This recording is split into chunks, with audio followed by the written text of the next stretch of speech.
Hey guys, welcome back to the GTD episode. My name is Cameron Selby, and we are going to be breaking down the Week 16 showdown between the Seattle Seahawks and the Los Angeles Rams. First place is on the line. It's a true pick'em right now with the 44-point total. Last time these two teams faced, it came down to a game-winning field goal that, unfortunately for the Seattle Seahawks, did not go through. They almost overcame a 4-turnover game by Sam Darnold in order to win that game. And now that they are at home, it feels like it is a true way to get right back in this and really control their own destiny to the 1 seed.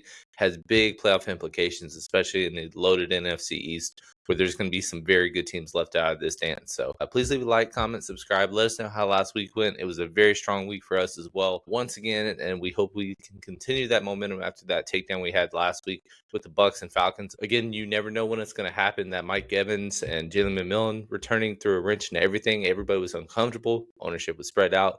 Ended up being on the right side of things, but it's not always like that. You never know when it's going to come, like I said. So please let us know as we're getting into the late stages of the year.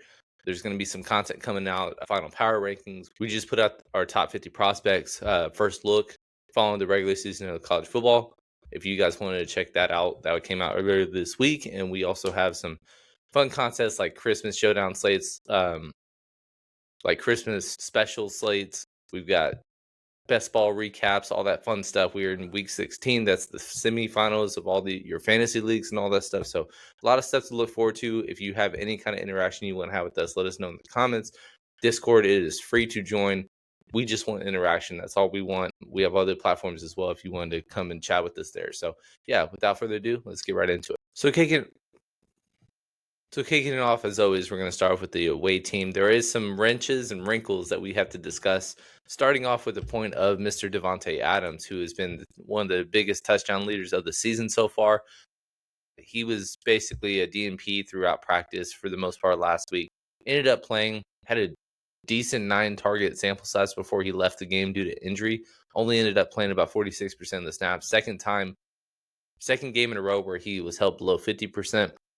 Because he ended up leaving both games early, but essentially after his big touchdown run, back-to-back games without touchdowns, and because it was an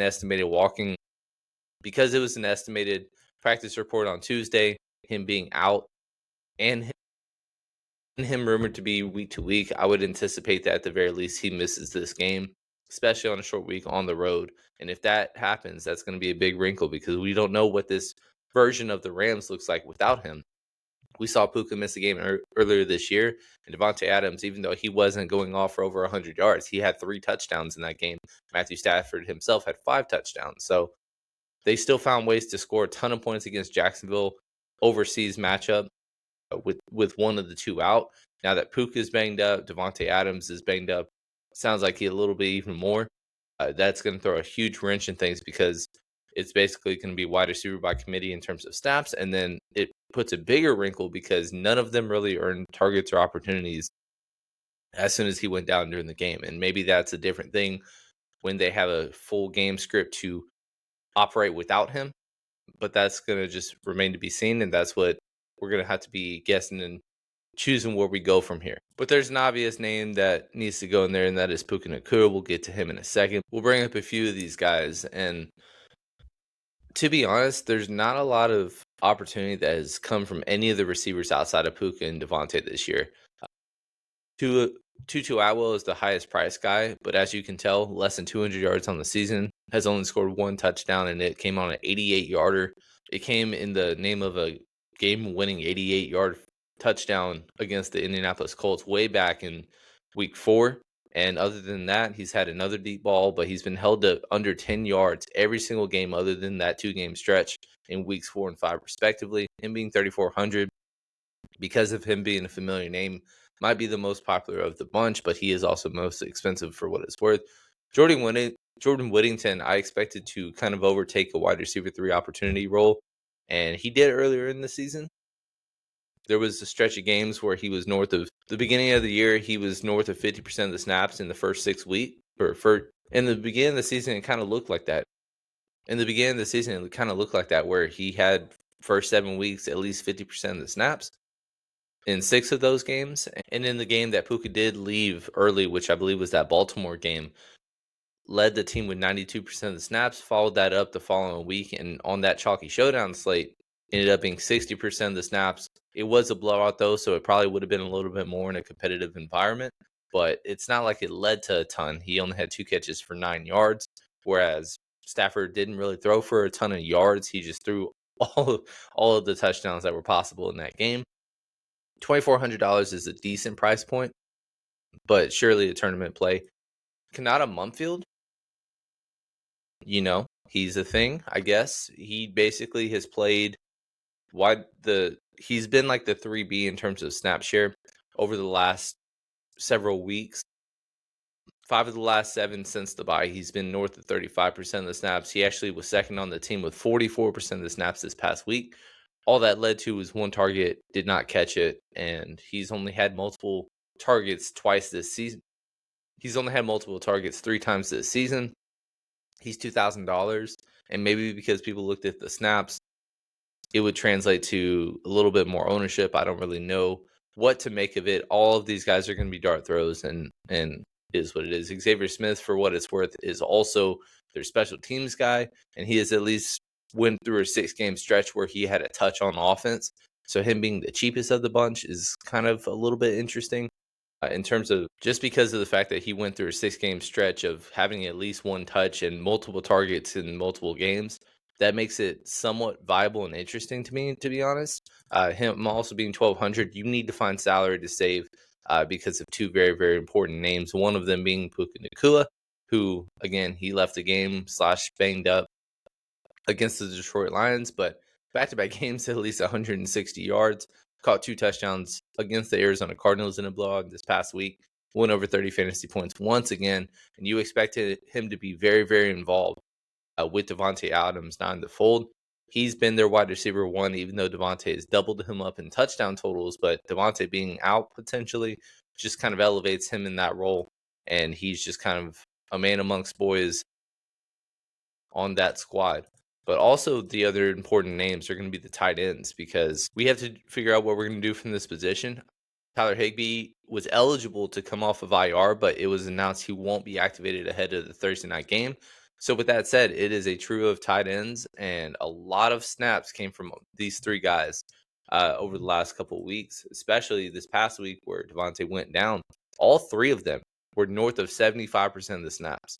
So instead of going with a ton of 3 wide receiver sets, they went a lot of multi-tight end sets, sometimes even 3. Terrence Ferguson is kind of a receiving threat anyways, and so him being the cheapest of the bunch, playing a season best of the snaps, him being only $1,600 is probably the most interesting of the bunch to me. Davis Allen, though, he's also played a ton of snaps in this recent stretch. Had 4 targets this past game. It's pretty respectable. $2,600 elevated price. Once again, it's mixing and matching, but at least Colby Parkinson, there's touchdown equity involved. He's had 6 touchdowns in the last 6 games. And even though, for the most part, he wasn't going for a ton of yards, with the exception of this past week where he caught 2 touchdowns, he's been heavily involved. Probably been the most consistent option since Tyler Higbee went down. And so with that said, I think figuring out what to do at tight end is going to be very interesting. Do people want to spend all the way up to $5,400 for Colby Parkinson? Do people want to take a chance on Davis Allen, the blocking tight end that just is going to be in the game and get some targets? Or if we're going to take a chance on the rookie at a mere $1,600 and see what he can do and open up from our salary perspective. And then in terms of the running backs, you got Kyron Williams, who's been the steady, consistent guy for the most part because he's not a receiving threat. It's more so been touchdown or bust, but guess what? The touchdowns have been there. 13 touchdowns on the year. He had a 2-touchdown effort this past week in a tough matchup against the Detroit Lions, but also he's being very efficient with his yards per carry. 5 of the last 6 weeks, at least 5 yards a carry.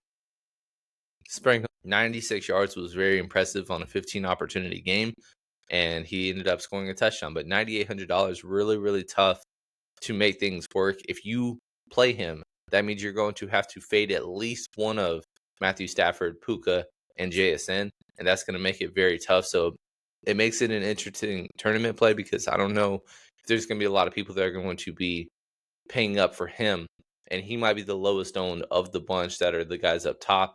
I'm showing in terms of ownership, everybody, the big 4, including Sam Darnold as well, all north of 40%, and he's showing less than 35. So I think that could even trend downward to where you could probably be slightly overweight to him at playing 1 out of 3 lines, but at the very least at the field. So that's very interesting because the lead running back and that's interesting because typically as a lead running back, you don't really see that often. Blake Corum, really, really strong games each of the last 3. Had a 7-carry, 81-yard performance against the Carolina Panthers, scored a touchdown there, double touchdown effort, and a 100-yard bonus against the Arizona Cardinals, albeit that was a blowout game. And in a more competitive affair against Detroit in the shootout this past week, 11 for 71 in a score, while Kyron was also efficient as well. He's really, really starting to pick up being involved. That was actually the shortest split in terms of snap share throughout the entire season. Had a season best 46% of the snaps. Ronnie Rivers had no snaps. It was just Kyron and then Blake Corum. And I think at this point going forward, based on how that's been trending the last 2 weeks, it could just be becoming a hot hand approach when it comes to these two. That doesn't sound like very fun because we know how that happens on the other side of this game. But at least the price points being $5,000 split makes both of them playable. And I know it's not the strongest matchup, but guess what? It wasn't last week, and they both went off. Now, kicking it over to the other side, again, it starts and ends with that guy. JSN has been the most consistent, best receiver this entire year. He's on pace right now to actually pass up Julio Jones for 3rd most receiving yards in NFL history in a season, and he just consistently is the alpha in this offense. He's got multi-touchdown equity. He's got really strong games and performances. Last time he played this team of 105 and a score. Last time we played this team, 9 for 105 is just, a standard day at the office for him, with the exception of games that he's not involved on blowouts, like this Minnesota game when they won 26-0. He just happened to not be much involved for them to blow them out like he did. Other than that, he's scored at least 20 fantasy points every single game, except for that one. And then that Arizona game where he was held catchless, I think, in the first half, but then was heavily involved on that 4th quarter drive, set up that game-winning field goal against the Arizona Cardinals. So he had a mere 90 yards on 7 touches. That is his worst game of the year, with the exception of this. So in a true pick'em game, he should be heavily involved, and that's going to be very, very interesting too. And it's going to be very, very interesting because I know a lot of people are going to want to fit him and Puka both in the same line, and that's just going to complicate matters because you're going to have no salary if you do that and try to stack one of them. And then when it comes to the other two, Torrey Horton is still on IR.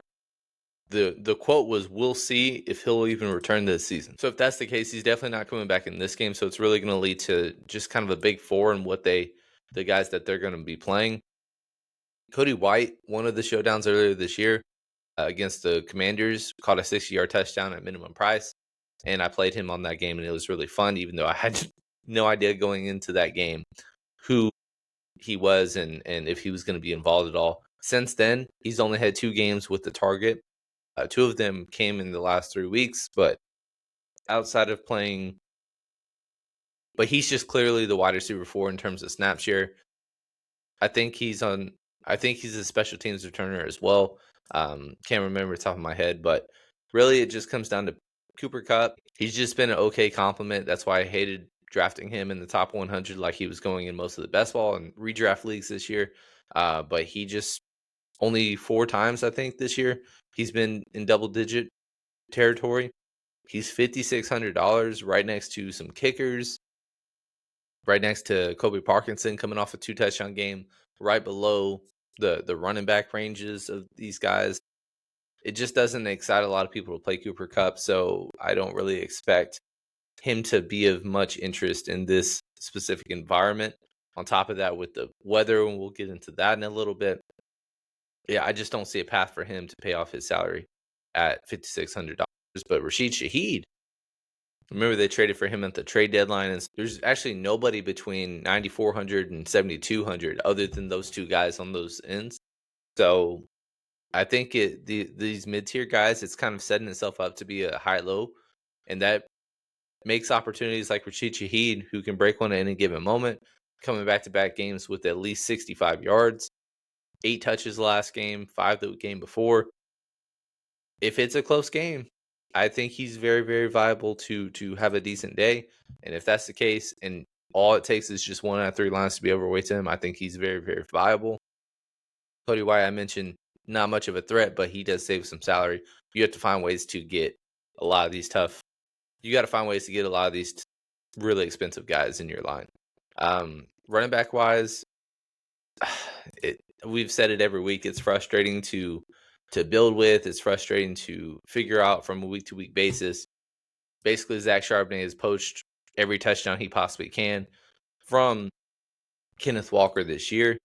And the thing was, it was actually trending to where the snap share was going more and more in Kenneth Walker's favor. Well, that flipped this past week where in a competitive game against the Colts, Zach Charbonnet actually outsnapped him. Actually switched in this game where he actually switched in a competitive game against the Colts where Zach Charbonnet actually outsnapped Kenneth Walker. That said, he didn't have more touches. He didn't do anything with his touches. Once again, it's no surprise. But the Seahawks held without an offensive touchdown. But it's a rainy game. It's a weather game. Tougher matchup, though. Last time these two teams did play, Charbonnet had 13 touches, which was one of the highest performances on the season, and was kind of inefficient with less than 3.5 yards a carry, didn't score a touchdown. And so that's not going to get it done at 62. But because he basically is always low 6K range on these showdown slates, he has to be in the pool because a 10-point fantasy day can still be optimal based on how this game could possibly go. Kenneth Walker, back in week 11 against the Rams, I faded him even though I think he was like 5,100 on the main slate, and it was an afternoon game. Faded him, tough matchup, but he still went for 111 yards, scored one of his only 4 touchdowns on the year in his 19 opportunities, and that 20 fantasy point day was his second best performance of the season. So $7,200 because of his snaps being inconsistent, and because of his snaps being inconsistent, because he's getting poached by rushing touchdowns, people are going to be scared to click on his name. So $7,200. Rainy game could elevate some opportunities for him and Zach Charbonnet. I think you have to kind of heavily consider these guys, especially when they're not really pulling a ton of ownership. Neither guy looks to be north of 35%, which is enticing in itself. But with that said, I'm going to stop sharing my screen. We're going to go through some locks, tournament plays, must plays, fades, all that fun stuff. In terms of game script, I think Seattle's going to get their look back. This is going to be a grinded out kind of game. And so I'm going to say that they end up holding on to win 23-20. Maybe it comes down to a game winning field goal by Jason Myers, who's been lights out. He's been the sneaky guy. At least 14. He's had at least 3 field goal makes in the last 6 games. 6 straight games with at least 3 field goals, which has been incredible. He's been one of the most consistent fantasy options on the entire season. But I think he finds a way in this kind of wet weather game to be the difference maker, especially compared to the Rams, who have kind of been, recycling kickers, whether it be due to injury or inconsistency throughout the year. So I think he's going to be the difference maker in this game, and Seattle finds a way to win, pull in front of the 1 seed, and really, really control their own destiny to have that bye. And that's a really, really big deal with this loaded NFC that we have going. In terms of my must play, I don't think you can build a line without Puka Nacua, especially if Davante's. Even if Davante did play, I think he was still might have been my must play. But whether or not he's banged up, he's just going to have a loaded amount of opportunities. It's not like I consider this weather a huge factor for him in the way that he gets his touches and targets. So he's heavily involved in every which way. And if the Rams are going to have any success moving the ball whatsoever, it's going to start with Puka Nacua. So I'm just going to eat that $12,000 cost. And then you're just going to have to figure out yourself how much you want exposure to him at captain. I think it's fine if you wanted to do that, but because it's so expensive, it really limits you, especially if you're going to be trying to fit multiple guys up top. And it's just kind of naturally fallen into the fact that a lot of people are going to be going with these high-low builds where you try to squeeze in both receivers, a quarterback, probably Matthew Stafford more likely than not. And then all of a sudden you got like less than 3,500 for your last 3 spots. And then you're really, really kind of thin on money. And if you do a couple of clicks and then try to fit a kicker, that's exactly what everybody's going to do. So it's not like you're going to be that different doing that specific strategy. So you'll have to find ways to get different if you do indeed go expensive captain up top. In terms of fades, this might be a little shocking, but I'm going to say my fade is Matthew Stafford. That is the MVP favorite in my eyes, and I'm fading him on this game, crazy enough. It really kind of comes down to the fact that he could be without Davante, who's been by far his most comfortable and reliable red zone threat this season. And last time he played Seattle in a dome environment, really struggled. 130 passing yards was his season low on the year. He was involved on 2 touchdowns, only got 13 fantasy points, was his second or third worst performance of the season. And so in a bad weather game, without one of his big threats, he's already not a threat on the ground. He usually has to be a 300-yard bonus threat or a 3-touchdown threat in order to pay off his salary. And because his price keeps on creeping up, he's $10,000 more expensive than a Sam Darnold. I just am going to make the stand on the fact that he is the more popular quarterback, has less of an opportunity for upside, and I'd rather save $1,000 to go to Sam Darnold if I'm going to do any stack than going with Matthew Stafford. And because of the wet weather factor, because there's a 95% chance of rain on Thursday in Seattle, and a lot of that could be happening during game time.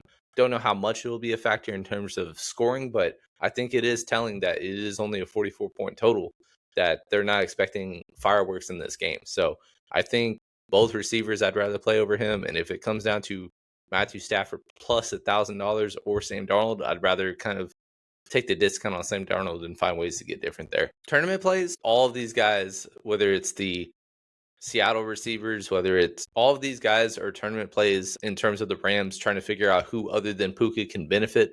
Kobe Parkinson being $5,400 is really, really tough, but all of them are showing low ownership right now. I'm gonna say my tournament play is Terrence Ferguson. And the reason is just because he already came into the league as a vertical threat. Most of the time this year when he's catching passes, it's deep balls and going for a lot of yak. Go back to week 5, 1 catch 21 yards, 1 catch 31 yards, 2 catches 54 yards, 1 catch 32 yards. Last week, only 2 targets, caught 1 for 6. But again, season high in terms of snaps. And they really involved the tight ends more than they did any of the receivers when trying to replace Davante Adams' production. I know he only played 45% of the snaps, but I'd rather just kind of, that's my way to get different and take my discount. I think it'll just kind of be an ownership game, though, and mixing and matching these guys. I don't really have a strong lean. It looks like all of them are going to be lower owned. So pick your favorite, find ways to get different, leave salary on the table. Those kinds of things are the way that I'm going to approach this slate. But again, you got to heavily consider the factor that both of these defenses are rather strong, and weather could be a factor. So with both of them being $4K and $3,600 respectively, I think that is a massive factor in this game as well. But let's go ahead and jump back over. We'll make some lines. I'm going to start it off with a Puka Nacua build at captain. I know I said Matthew Stafford is my fade, but if I'm going to play Puka at captain, most of the time I'm going to be stacking with his quarterback. And so we're going to do these 3, and then I'm going to show you how hard it is because, again, you have an even 10K for the final 3 spots, and a lot of people are just going to want to click on a cheap guy right here like a Terrence Ferguson. Then you got to click on one more. Maybe that's Tutu Atwell. Maybe that's Davis Allen, Jordan Whittington. Say it's Jordan Whittington. That's enough for basically any kicker you want, any skill player between Colby, Cooper. I probably prefer Colby outright between the 2.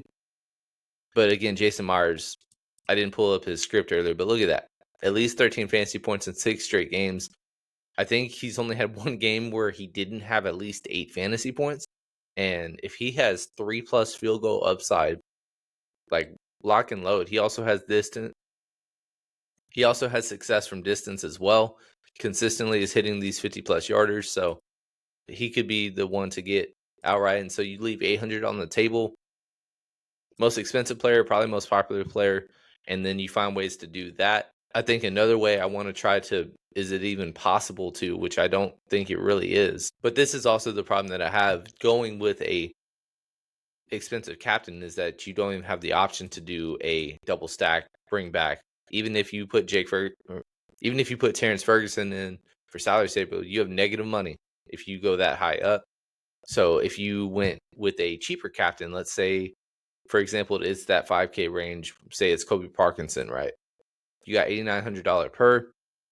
That's still not enough. to find ways to get to those guys. So it's really, really tough to fit in the wide receiver 1 and quarterback 1 for both teams. And so I'm going to do the approach of going with the one I feel more comfortable about, and that's going to be Sam Darnold. He's been more inconsistent in terms of a fantasy player, which is a little scary. And that's the reason he's $9,400 flat. Also, he has stuff to prove because he had a 4 interception performance. That was his worst game of the year against the Rams. On top of that, it's a bad weather game. So I'm going to start off this one with a JSN captain build. Put in Puka. Puka is not leaving my alliance this week. I just have a feeling that I might be underweight to him at captain. But at the same time, if I play my typical one of 3 lines, that still might be just enough to be overweight too. But $3,700 per. And then I want to find a way to get up to Rashid Shaheed, if that's even possible in this specific build. You go Rashid, that's $3,000 remainder. Terrence Ferguson, I don't know if I could go the tight end 2 and 3 for the Los Angeles Rams. Makes you feel a little better if you went Jordan Whittington, but that's still a 3-3 build.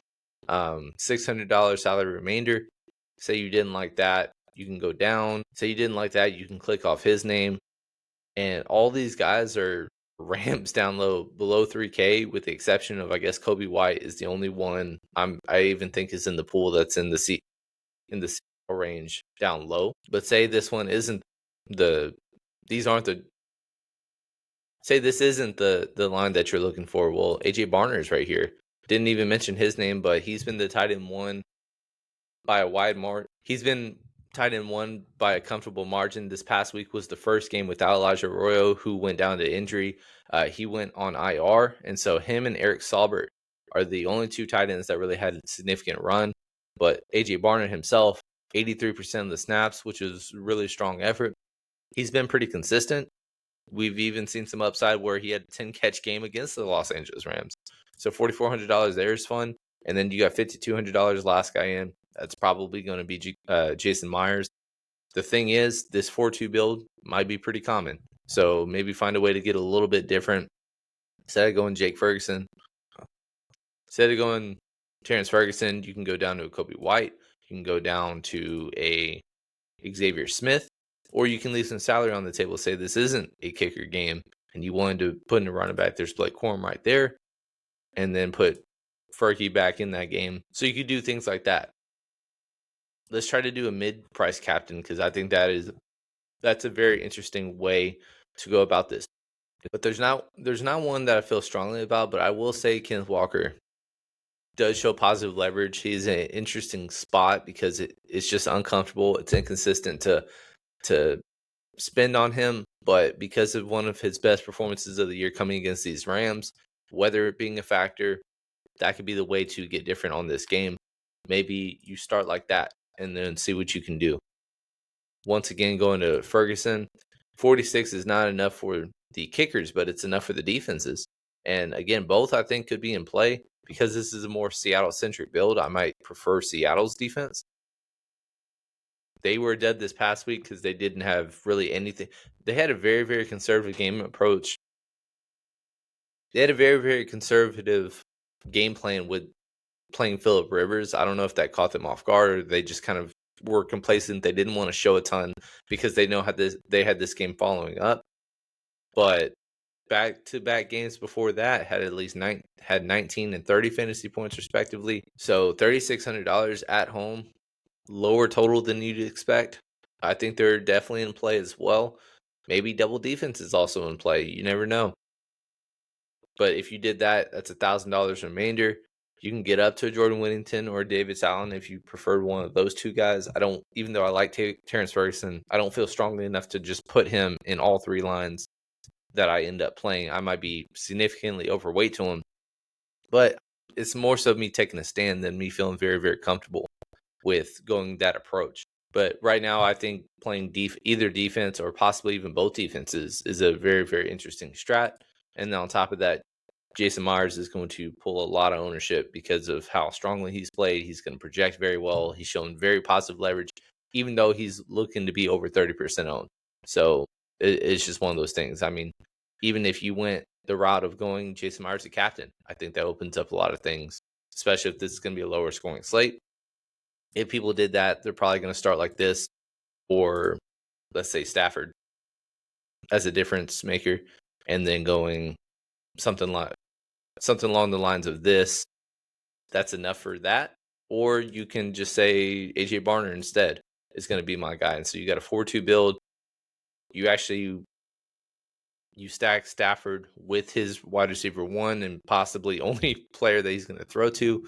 And then you stack, and on the bring back side of things, you play the defense, Seattle's tight end 1, and then also Jason Myers, the captain. That's a very interesting way to go about it as well. Let's say this is let's get very weird. Since again, we're expecting some weather. If we're going to expect a weather game, kickers, defenses could probably be more involved than you think. So maybe this is one of the along the lines of, I know I put in a Kenneth Walker build previously, but going something along the lines of putting in both the defense and the kicker. You got 10,100 remainder, and even doing that, you can't afford either quarterback, but maybe this is just one of those where both of them are held below 15 fantasy points for that very reason. And if that's the case, then we could go with Rashid Shaheed like I was trying to do earlier, and then that you can make things work like that. Or if you wanted to go to a more confident captain, let's say we go back to a JSN, put back in a Kenneth Walker, $4,600 last guy in, that could be AJ Barner. Once again, that's a 5-1 build. So if that's the case, maybe we put it back in a cheaper tight end. If we did Terrence Ferguson, that's all the way up to Rashid Shaheed instead of Seattle's defense, if you wanted to do that. Or you could be a little bit different and say that Jack Charbonnet once again is going to poach a touchdown, and then leave $5,600 last guy in. That's Kobe Parkinson, Cooper Kupp, or the other kicker. I'd probably say Kobe Parkinson or the kicker is the way I would go about it if I was doing that. But that would still be a 4-2 build, a fun build. Yeah. And then last one before I get out of here, once again, I'm going to do a Stafford build because that might be the more popular route that you guys go with. If I don't really know if there's a strong, confident way to do a Stafford build without putting Puka at captain. I don't think Stafford's viable at captain on this slate. So it's a Puka, or maybe we're going down to a Kobe Parkinson. If we're doing that, we're going to do that. And then $3,900 last 2 guys in. That's both defenses if you wanted that. If you wanted Seattle's defense, I think we tried this earlier. Even if you did Seattle's defense, you're just short of an AJ Barner. But maybe the way to get different, because once again, we need some running backs on the slate. We go to a Zach Charbonnet as the bring back, and then Terrence Ferguson, last guy in, but additional piece. So double tight end, backup running back, Stafford, Kobe Parkinson, who might be pretty popular, but maybe not that popular at captain. That's the way to get different and go about it slate.